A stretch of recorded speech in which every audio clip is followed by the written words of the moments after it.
Gold continues its historic rally, currently trading near the $5,220 to $5,235 range. The primary driver for today's price action is the highly anticipated FOMC meeting.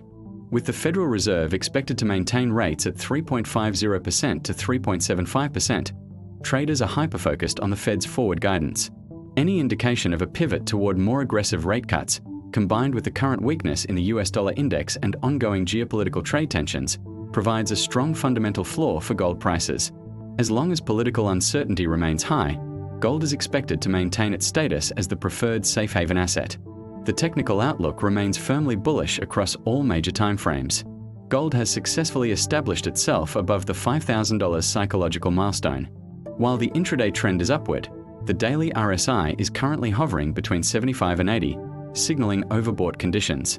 This suggests that while the long-term momentum is strong, a short-term cool-off or technical correction toward the $5,150 zone is likely before the next major breakout.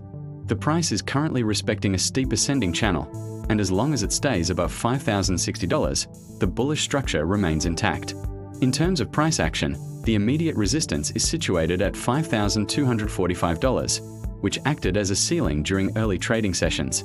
A break above this will expose the secondary resistance at $5,310, representing a major Fibonacci extension target. On the downside, the first significant support lies at $5,125, which should provide a strong bounce-back point. If selling pressure increases, the major structural support is found at $5,060. A daily close below this level would be required to shift the short-term bias from bullish to neutral. Based on the current volatility, the preferred strategy is to buy the dips rather than chasing the price at its peak.